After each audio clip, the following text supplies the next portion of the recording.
Some men are born to good luck. All they do or try to do comes right. All that falls to them is so much gain. All their geese are swans. All their cards are trumps. Toss them which way you will, they will always, like poor puss, alight upon their legs, and only move on so much the faster. The world may very likely not always think of them as they think of themselves, but what care they for the world? What can it know about the matter? One of these lucky beings was neighbor Hans. 7 long years he had worked hard for his master.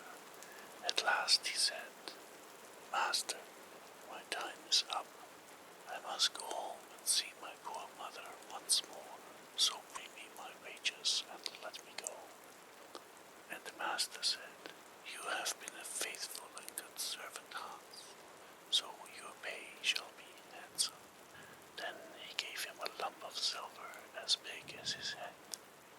Hans took out his pocket handkerchief, put the piece of silver into it, threw it over his shoulder, and jogged off on his road homewards.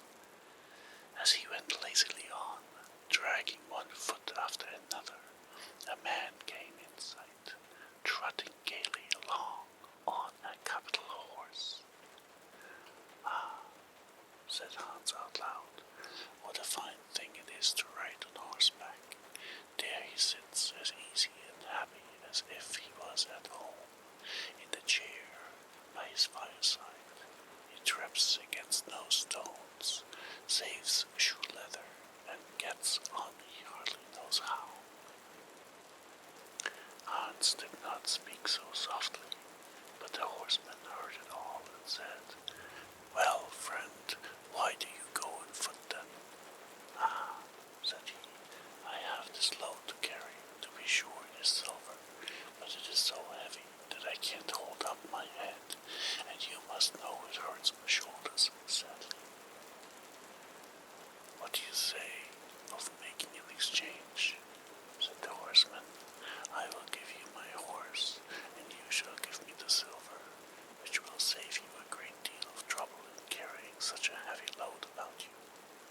"With all my heart," said Hans, "but as you are so kind to me, I must tell you one thing. You will have a weary task to draw that silver about with you."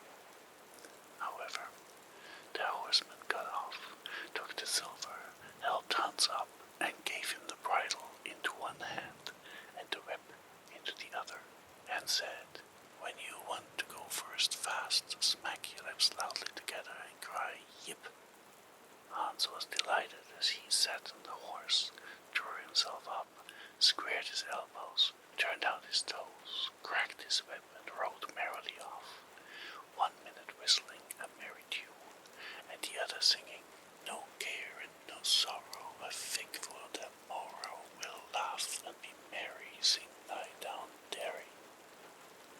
And after a time he thought he should like to go a little faster, so he smacked his lips and cried, "Yip."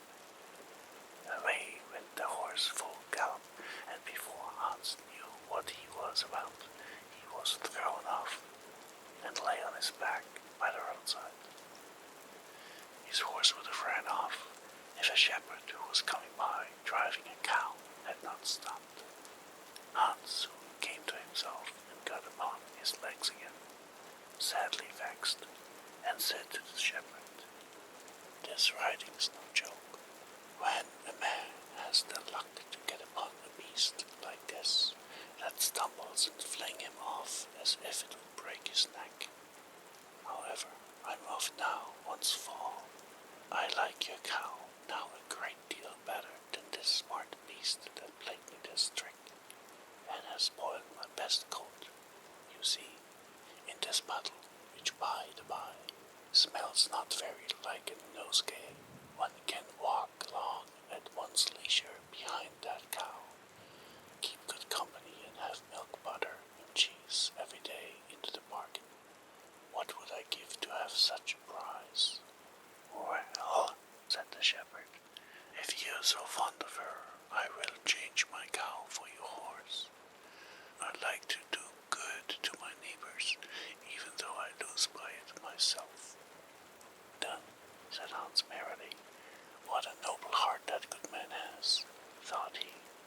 shepherd jumped upon the horse, wished Hans and the cow good morning, and away he rode.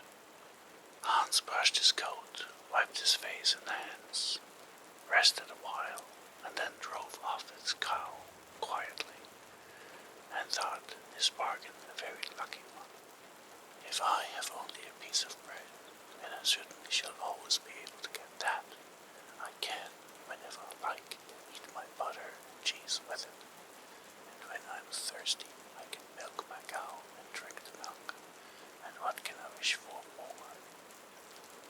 When he came to an end, he halted, ate up all his bread, and gave away his last penny for a glass of beer. When he had rested himself, he set off again, driving his cow towards his mother's village. But the heat grew greater as soon as noon came on, till at last, as he found himself on a wide heath that would take him more than an hour to cross, he began to be so hot and parched that his tongue clave to the roof of his mouth. I can find a cure for this, thought he. Now I will milk my cow and quench my thirst. So he tied her to the stump of a tree and held his leathern cap to milk. But not a drop was to be had. Who would have thought that this cow, which was to bring him milk and butter and cheese, was all that time utterly dry? Hans had not thought of looking to that. While he was trying his luck in milking and managing the matter very clumsily, the uneasy beast began to think him very troublesome, and at last gave him such a kick on the head as knocked him down, and there he lay a long while senseless. Luckily, a butcher soon came by, driving a pig in a wheelbarrow. "What is the matter with you, my man?" said the butcher, as he helped him up. Hans told him what had happened, how he was dry, and wanted to milk his cow, but found that the cow was dry too. Then the butcher gave him a flask of ale, saying, "There, drink and refresh yourself. Your cow will give you no milk. Don't you see she is an old beast, good for nothing but the slaughterhouse?" "Alas, alas," said Hans, "who would have thought it? What a shame to take my horse and give me only a dry cow. I will kill her. What will she be good for? I hate cow beef. It is not tender enough for me.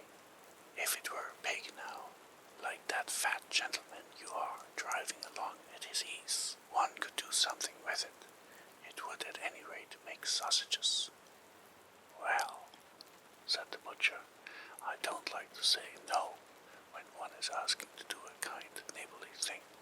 To please you, I will change and give you my fine fat pig for the cow."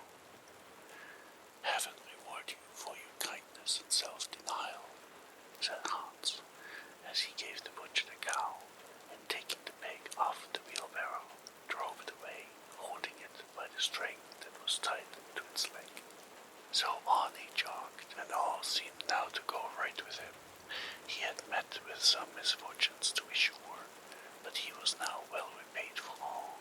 How could it be otherwise with such a travelling companion as he had at last got? The next man he met was a countryman carrying a fine white goose. The countryman stopped to ask what was o'clock. This led to further chat, and Hans told him all his luck, how he had so many good bargains, and how all the world went gay and smiling with him. The countryman then began to tell his tale, and said he was going to take the goose to a christening. "Feel," said he, "how heavy it is, and yet it is only 8 weeks old. Whoever roasts and eats it will find plenty of fat upon it. It has lived so well." "You're right," said Hans, as he weighed it in his hand. "But if you talk of fat, my pig is no trifle." Meantime the countryman began to look grave and shook his head. "Hark ye," said he, "my worthy friend, you seem a good sort of fellow. so I can't help doing you a kind turn. Your pig may get you into a scrape. In the village I just came from, the squire has had a pig stolen out of his sty. I was dreadfully afraid when I saw you that you had got the squire's pig. If you have, and they catch you, it will be a bad job for you. The least they will do will be to throw you into the horse pond. Can you swim? Poor Hans was sadly frightened. Good man, cried he, pray get me out of this scrape. I know nothing of where the pig was, either bred or born, but he may have been the squire's, for aught I can tell. He knows this country better than I do. Take my pig and give me the goose. I ought to have something into the bargain, said the countryman. Give a fat goose for a pig indeed. 'Tis not everyone would do so much for you as that. However, I will not be hard upon you, as you are in trouble. Then he took the string in his hand and drove off the pig by a side path, while Hans went on the way homewards free from care. After all, thought he, that chap is pretty well taken in. I don't care whose pig it is, but whoever it came from, it has been a very good friend to me. I have much the best of the bargain. First there will be a capital roast, then the fat will find me in goose grease for 6 months, and then there are all the beautiful white feathers. I will put them into my pillow, and then I am sure I shall sleep soundly without rocking. How happy my mother will be. Talk of a pig indeed. Give me a fine fat goose. As he came to the next village, he saw a scissor grinder with his wheel working and singing. O'er hill and o'er dale, so happy I roam. Work light and live well, all the world is my home. Then who so blithe, so merry as I? Hans stood looking on for a while, and at last said, You must be well off, Master Grinder. You seem so happy at your work. Oh yes, said the other, mine is a golden trade. A good grinder never puts his hand into his pocket without finding money in it. But where did you get that beautiful goose? I did not buy it. I gave a pig for it. And where did you get the pig? I gave a cow for it. And the cow, I gave a horse for it. And the horse, I gave a lump of silver as big as my head for it. And the silver, oh, I worked hard for that 7 long years. You have thriven well in the world hitherto, said the grinder. Now if you could find money in your pocket whenever you put your hand in it, your fortune would be made. Very true. But how is that to be managed? How?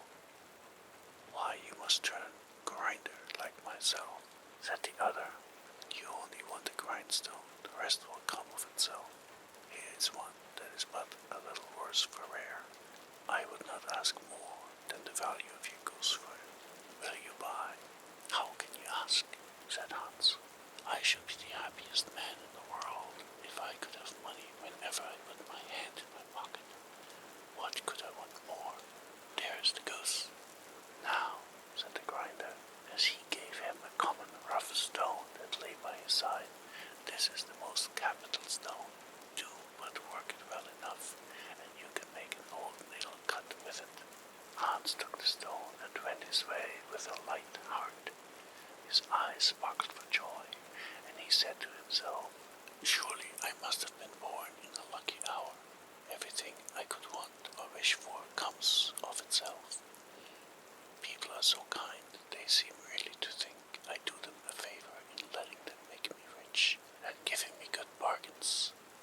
Meantime he began to be tired and hungry too, for he had given away his last penny in his joy at getting the cow. At last he could go no farther, for the stone tired him sadly, and he dragged himself to the side of a river that he might take a drink of water and rest a while. So he laid the stone carefully by his side on the bank, But as he stooped down to drink, he forgot it, pushed it a little, and down it rolled, plump into the stream. For a while he watched it sinking into the deep clear water, then sprang up and danced for joy, and again fell upon his knees and thanked heaven, with tears in his eyes, for its kindness in taking away his only plague, the ugly, heavy stone. "How happy am I," cried he. "Nobody was ever so lucky as I."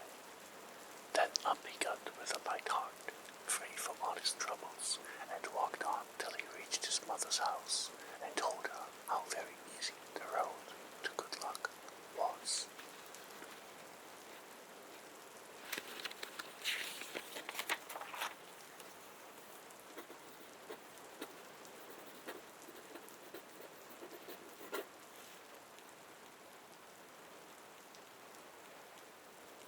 The Straw, the Coal, and the Bean by the Brothers Grimm.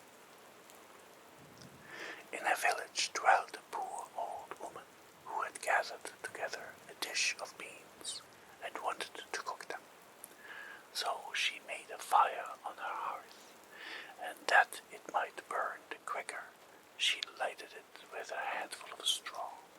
When she was emptying the beans into the pan, one dropped without her observing it, and lay on the ground beside the straw, and soon afterwards a burning coal from the fire leapt down to the two.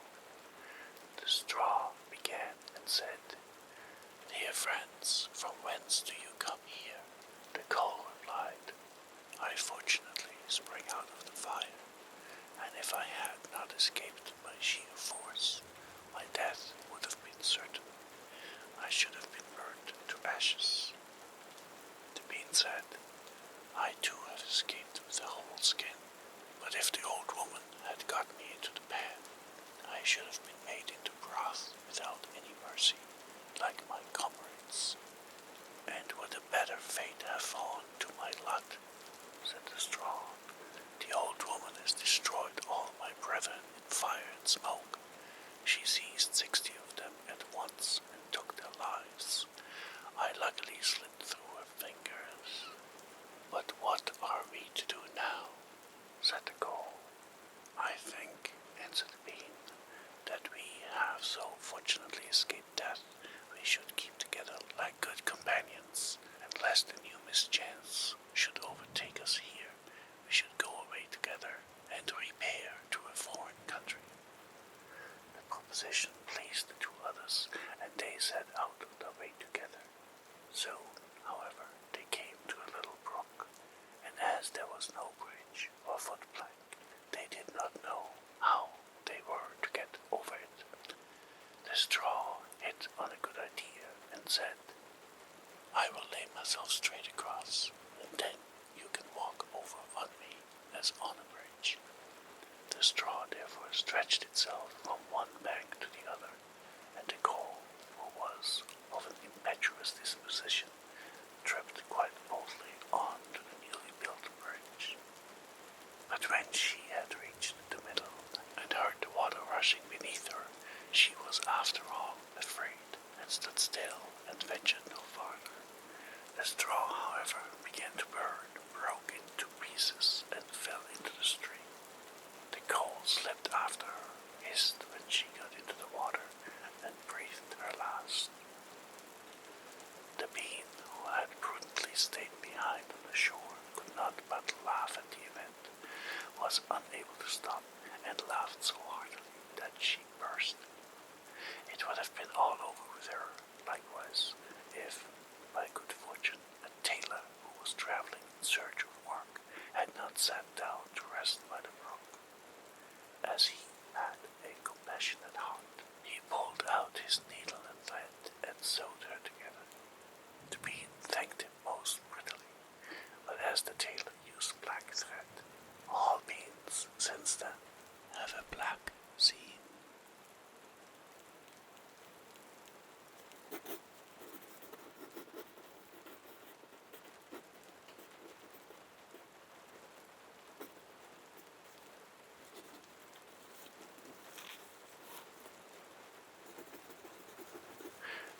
Adventures of Chanticleer and Partlet by the Brothers Grimm. 1. How they went to the mountains to eat nuts. The nuts are quite ripe now, said Chanticleer to his wife Partlet. Suppose we get together to the mountains and eat as many as we can before the squirrel takes them all away. With all my heart, said Partlet. Let us go and make a holiday of it together. So they went to the mountains, and as it was a lovely day, they stayed there till the evening. Now, whether it was that they had eaten so many nuts that they could not walk, or whether they were lazy and would not, I do not know. However, they took it into their heads that it did not become them to go home on foot. So Chanticleer began to build a little carriage of nutshells, and when it was finished, Partlet jumped into it and sat down, and bid Chanticleer harness himself to it and draw her home. That's a joke, said Chanticleer. No, that will never do. I had rather by half walk home. I'll sit on the box and be coachman, if you like, but I'll not draw. While this was passing, a duck came quacking up and cried out, You thieving vagabonds, what business have you in my grounds? I'll give it you well for your insolence. And upon that she fell upon Chanticleer most lustily, but Chanticleer was no coward, and returned the duck's blows with his sharp spurs so fiercely that she soon began to cry out for mercy, which was only granted her upon condition that she would draw the carriage home for them. This she agreed to do, and Chanticleer got up the box and drove crying. Now, duck, get on as fast as you can, and away they went at a pretty good pace. After they had travelled along a little way, they met a needle and a pin walking together along the road, and the needle cried out, Stop, stop, and said it was so dark that they could hardly find their way, and such dirty walking they could not get on at all. He told them that he and his friend the pin had been at a public house a few miles off, and had sat drinking till they had forgotten how late it was. He begged, therefore, that the travellers would be so kind as to give them a lift in their carriage. Chanticleer, observing that they were but thin fellows, and not likely to take up much room, told them they might ride, but made them promise not to dirty the wheels of the carriage in getting in, nor to tread on Partlet's toes. Late at night they arrived at an inn, and as it was bad travelling in the dark, and the duck seemed much tired, and waddled about a good deal from one side to the other, they made up their minds to fix their quarters there.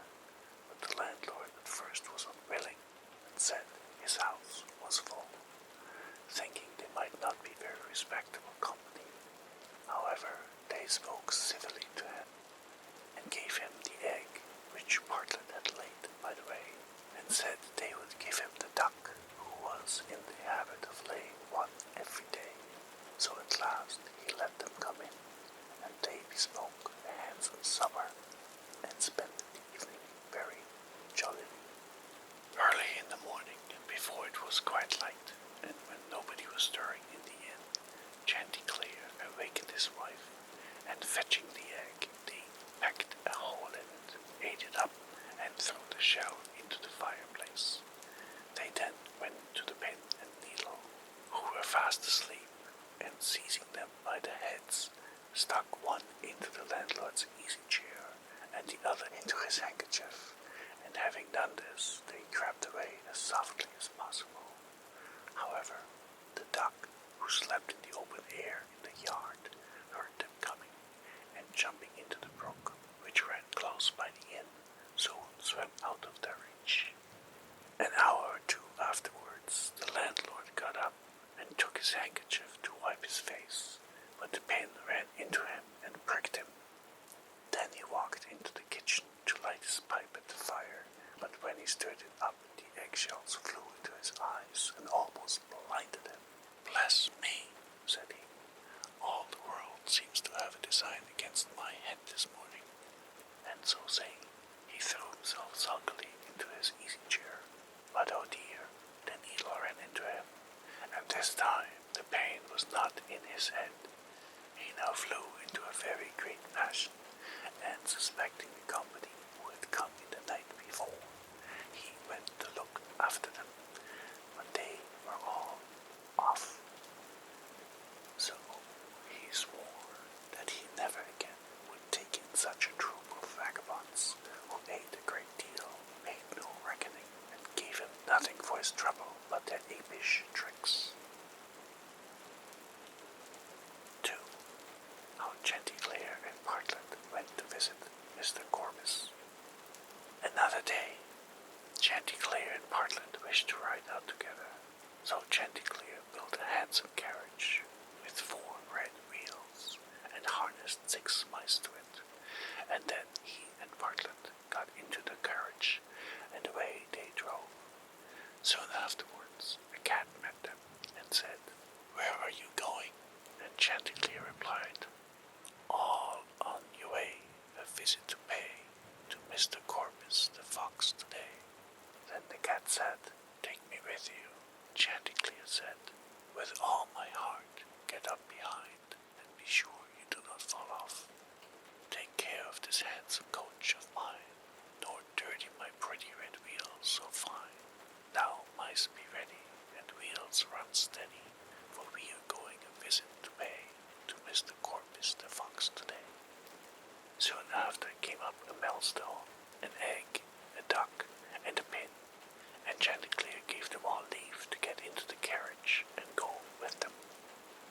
When they arrived at Mr. Corbis' house, he was not at home, so the mice threw the carriage into the coach house. Chanticleer and Partlet flew upon a beam. The cat sat down in the fireplace. The duck got into the washing cistern. The pin stuck himself into the bed pillow. The millstone laid himself over the house door, and the egg rolled himself into the towel. When Mr. Corbis came home, he went to the fireplace to make a fire, but the cat threw all the ashes in his eyes, so he ran to the kitchen to wash himself. But there the duck splashed all the water in his face, and when he tried to wipe himself, the egg broke to pieces in the towel all over his face and eyes. Then he was very angry and went without his supper to bed. But when he laid his head on the pillow, the pin ran into his cheek, and at this he became quite furious, and jumping up would have run out of the house. But when he came to the door, the millstone fell down on his head and killed him on the spot. 3. How Partlet died and was buried, and how Chanticleer died of grief. Another day, Chanticleer and Partlet agreed to go again to the mountains to eat nuts, and it was settled that all the nuts which they found should be shared equally between them. Now Partlet found a very large nut, but she said nothing about it to Chanticleer and kept it all to herself. However, it was so big that she could not swallow it, and it stuck in her throat. Then she was in a great fright and cried out to Chanticleer, "Pray, run as fast as you can and fetch me some water, or I shall be choked." Chanticleer ran as fast as he could to the river and said, "River, give me some water, for Partlet lies in the mountain and will be choked by a great nut." The river said, "Run first to the bride and ask her for a silken cord to draw up the water." Chanticleer ran to the bride and said, "Bride, you must give me a silken cord, for then the river will give me water, and the water I will carry to Partlet, who lies on the mountain, and will be choked by a great nut." But the bride said, "Run first and bring me my garland that is hanging on the willow in the garden." Then Chanticleer ran to the garden and took the garland from the bow where it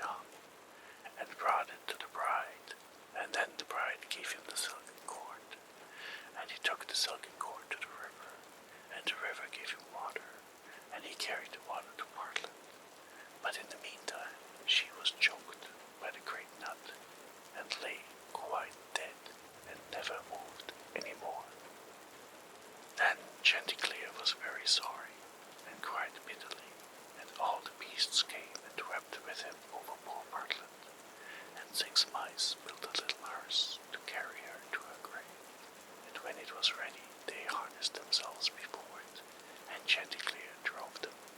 On the way they met the fox. "Where are you going, Chanticleer?" said he. "To bury my Partlet," said the other. "May I go with you?" said the fox. "Yes, but you must get up behind, or my horse will not be able to draw you." Then the fox got up behind, and presently the wolf, the bear, the goat, and all the beasts of the wood came and climbed upon the hearse. So on they went till they came to a rapid stream. "How shall we get over?" said Chanticleer. Then said a straw, "I will lay myself across, and you may pass over upon me."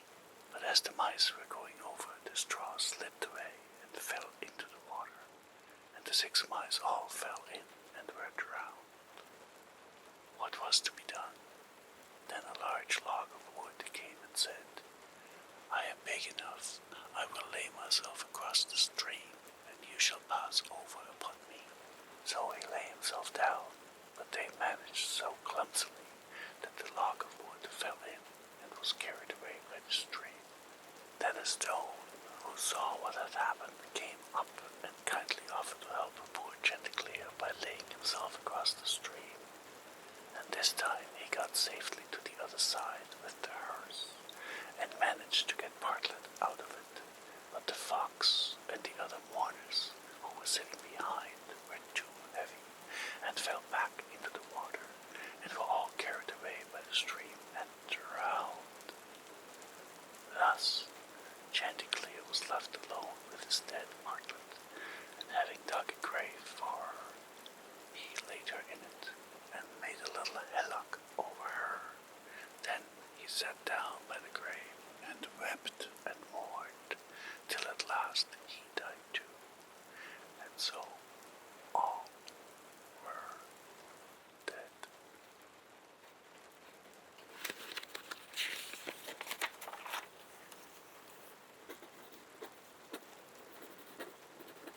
Rapunzel by the Brothers Grimm. There were once a man and a woman who had long in vain wished for a child. At length the woman hoped that God was about to grant her desire. These people had a little window at the back of their house from which a splendid garden could be seen, which was full of the most beautiful flowers and herbs. It was, however, surrounded by a high wall, and no one dared to go into it, because it belonged to an enchantress, who had great power, and was dreaded by all the world. One day the woman was standing by this window and looking into the garden, when she saw a bed which was planted with the most beautiful rampion or Rapunzel, and it looked so fresh and green that she longed for it. She quite pined away and began to look pale and miserable. Then her husband was alarmed and asked, "What ails you, dear wife?" "Ah," she replied, "if I can't eat some of the rampion, which is in the garden behind our house, I shall die."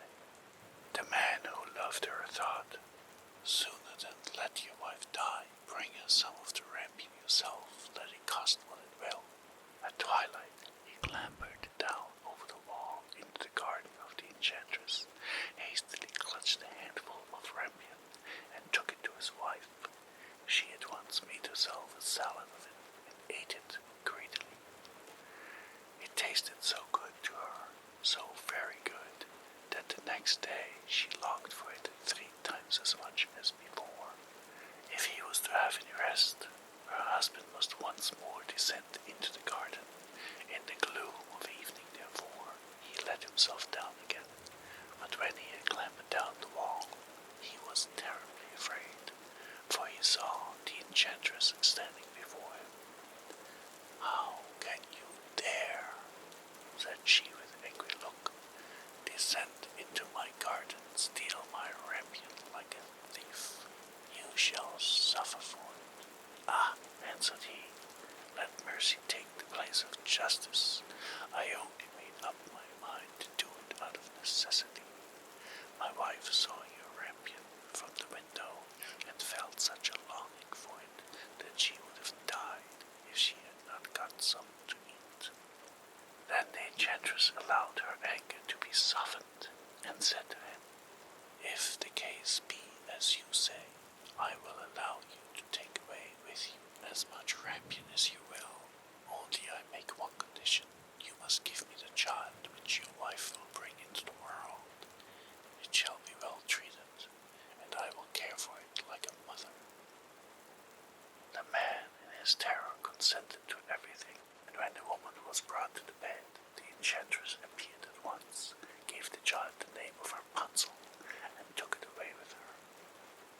Rapunzel grew into the most beautiful child under the sun. When she was 12 years old, the enchantress shut her into a tower which lay in a forest and had neither stairs nor door, but quite at the top was a little window. When the enchantress wanted to go in, she placed herself beneath it and cried, Rapunzel, Rapunzel, let down your hair to me. Rapunzel had magnificent long hair, fine as spun gold, and when she heard the voice of the enchantress, she unfastened her braided tresses, wound them around one of the hooks of the window above, and then the hair fell 20 ells down, and the enchantress climbed up by it. After a year or two, it came to pass that the king's son rode through the forest and passed by the tower. Then he heard a song which was so charming that he stood still and listened. This was Rapunzel, who in her solitude passed her time in letting her sweet voice resound. The king's son wanted to climb up to her and looked for the door of the tower, but none was to be found. He rode home, but the singing had so deeply touched his heart that every day he went out into the forest and listened to it. Once, when he was thus standing behind a tree, he saw that an enchantress came there, and he heard how she cried, Rapunzel, Rapunzel, let down your hair to me. Then Rapunzel let down the braids of her hair, and the enchantress climbed up to her. If that is the ladder by which one mounts, I too will try my fortune, said he, and the next day, when it began to grow dark, he went to the tower and cried, Rapunzel, Rapunzel, let down your hair to me. Immediately the hair fell down on the king's son, and the king's son climbed up. At first Rapunzel was terribly frightened when a man, such as her eyes had never yet beheld, came to her. But the king's son began to talk to her quite like a friend, and told her that his heart had been so stirred that it had let him have no rest, and he had been forced to see her. Then Rapunzel lost her fear, and when he asked her if she would take him for her husband, and she saw that he was young and handsome, she thought, he will love me more than old Dame Gothel does. And she said yes, and laid her hand in his. She said, I will willingly go away with you, but I do not know how to get down. Bring with you a skein of silk every time that you come, and I will weave a ladder with it. And when that is ready, I will descend, and you will take me on your horse. They agreed that until that time he should come to her every evening, for the old woman came by day. The enchantress remarked nothing of this, until once Rapunzel said to her, Tell me, Dame Gothel, how it happens that you are so much heavier for me to draw up than the young king's son. He is with me in a moment. Ah, you wicked child, cried the enchantress, what do I hear you say? I thought I had separated you from all the world, and yet you have deceived me. In her anger, she clutched Rapunzel's beautiful tresses, wrapped them 12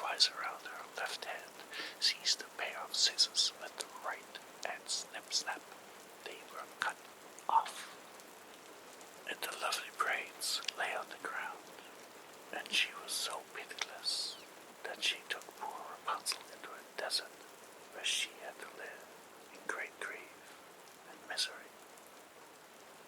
On the same day that she cast out Rapunzel, however, the enchantress fastened the braids of her hair, which she had cut off, to the hook of the window, and when the king's son came and cried, "Rapunzel, Rapunzel, let down your hair to me," she let the hair down.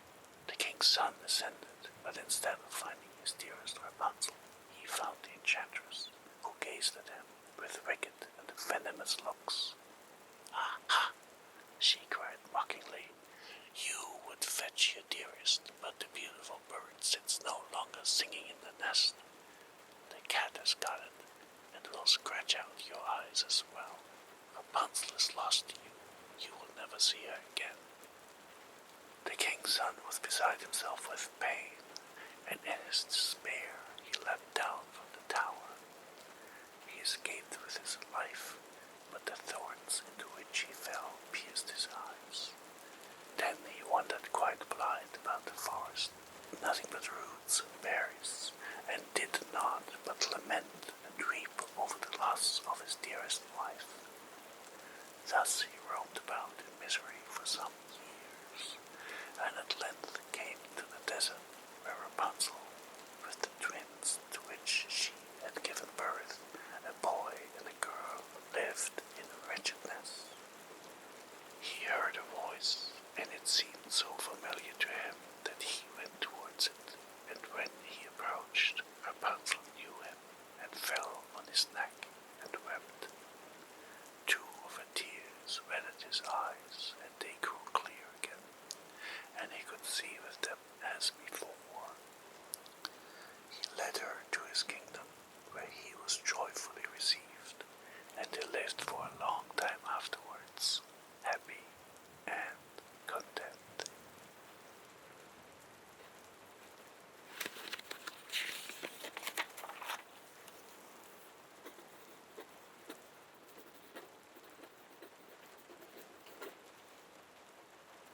Fundevogel by the Brothers Grimm.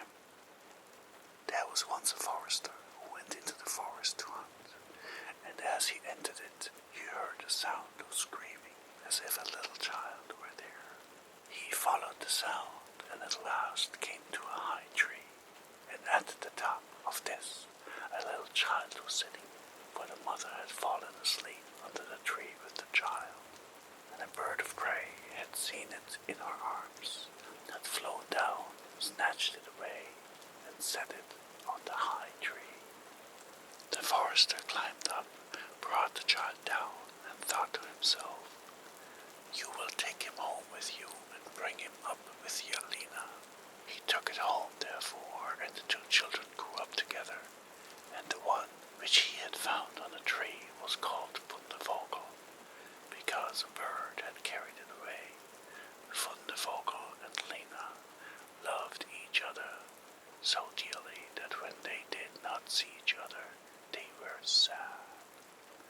Now, the forester had an old cook who one evening took 2 pails and began to fetch water, and did not go once only, but many times out to the spring.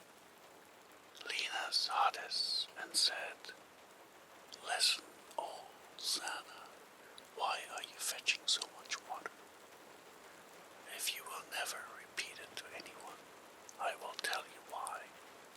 So Lena said, no, she would never repeat it to anyone, and then the cook said, "Early tomorrow morning, when the forester is out hunting, I will heat the water, and when it is boiling in the kettle, I will throw in Fundevogel, and I will boil him in it." Early next morning the forester got up and went out hunting, and when he was gone the children were still in bed. Then Lena said to Fundevogel, "If you will never leave me, I too will never leave you." Fundevogel said, "Neither now nor ever will I leave you." Then Lena said, "Then I will tell you. Last night old Sanna carried so many buckets of water into the house that I asked her why she was doing that, and she said that if I would promise not to tell anyone, and She said that early tomorrow morning, when father was out hunting, she would set the kettle full of water, throw you into it, and boil you. But we will get up quickly, dress ourselves, and go away together. The two children therefore got up, dressed themselves quickly, and went away. When the water in the kettle was boiling, the cook went into the bedroom to fetch Fundevogel and throw him into it. But when she came in and went to the beds, both the children were gone. Then she was terribly alarmed, and she said to herself, "What shall I say now when the forester comes home and sees that the children are gone? They must be followed instantly to get them back again." Then the cook sent 3 servants after them, who were to run and overtake the children.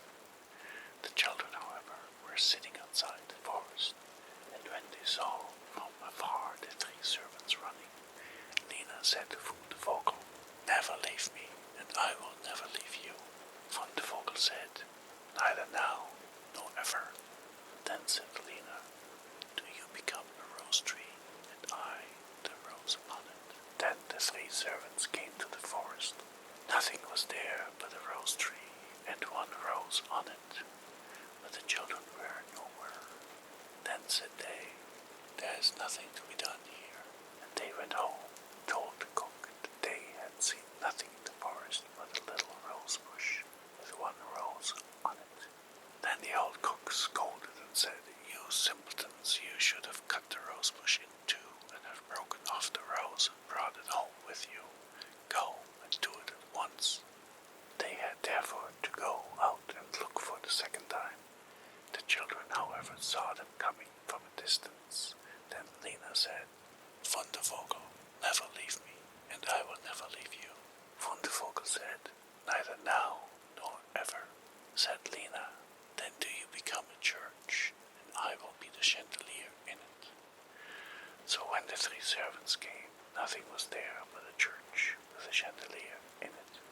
So when the 3 servants came, nothing was there but a church with a chandelier in it. They said therefore to each other, "What can we do here? Let us go home." When they got home, the cook asked if they had not found them. So they said no, they had found nothing but a church, and there was a chandelier in it. And the cook scolded them and said, "You fools, why did you not pull the church to pieces and bring the chandelier home with you?" And now the old cook herself got on her legs and went with the 3 servants in pursuit of the children.